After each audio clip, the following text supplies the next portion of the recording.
Un lieu, un rendez-vous religieux avec d'illustres fidèles. Ainsi se résume depuis quelques années maintenant le réveillon de la fête de Noël à la paroisse Sainte-Thérèse de l'Enfant Jésus d'Assini-Mafia. C'est ici que la première dame Dominique Ouattara prend part à cette célébration eucharistique chaque 24 décembre. À ses côtés, plusieurs membres du gouvernement et de hautes personnalités venues communier et s'imprégner des enseignements à tirer de la vie de Jésus-Christ, à commencer par les circonstances de sa naissance, comme l'a rappelé l'homélie du célébrant, Monseigneur Raymond Awa, évêque du diocèse de Grand-Bassam.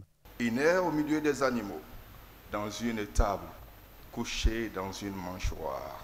Ces informations sont très utiles, car les premiers jours de Jésus se déroulent dans la fragilité humaine, dans la modestie, et on dirait aujourd'hui dans la vulnérabilité. Toutefois, comme toute naissance, c'est un événement heureux, d'une grande portée. En effet, l'annonce de l'ange au berger de la part de Dieu s'exprime en termes de bonnes nouvelles.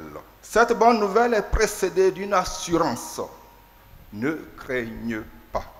La vie de Jésus-Christ doit inspirer des valeurs à chaque être humain. Pour l'homélie du jour, Monseigneur Raymond Awa choisit de s'appuyer sur les textes de l'Évangile selon saint Luc afin d'exhorter les fidèles et le monde entier sur la nécessité de cultiver et de préserver la paix, référence faite aux guerres et crises qui secouent le monde actuellement. Au sein de nos sociétés encore désunies et déchirées, que la présence de Jésus, qui a pris notre condition humaine, soutienne tous les efforts en faveur de la paix. Unissons nos voix à la voix des anges pour implorer Jésus, le Prince de la paix, afin que son esprit travaille au plus profond des cœurs des hommes.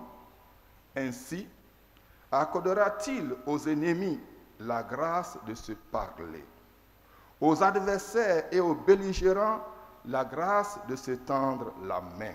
Dans cette œuvre salvifique et salutaire, le peuple qui s'opposait accepteront de faire ensemble une partie du chemin. Et le désir de s'entendre l'emportera sur les conflits et sur la guerre. Pour cette paix si chère et précieuse, l'épouse du chef de l'État a joint sa voix à celle des autres fidèles pour implorer la clémence divine. Je voulais tout d'abord dire que comme chaque année, je suis venue fêter Noël avec les populations d'Assini, puisque vous savez qu'Assini c'est aussi chez moi. Donc j'étais heureuse de pouvoir communier avec eux. Et enfin, je voudrais souhaiter un joyeux Noël à tous les Ivoiriens et à toutes les personnes qui habitent la Côte d'Ivoire. Après 2 heures de culte, Dominique Ouattara prend congé de ses coreligionnaires tout en prenant soin de les combler. Elle a fait don de 10 millions de francs CFA à l'ensemble des forces vives de la commune d'Assini-Mafia, de quoi leur assurer d'agréables fêtes de fin d'année.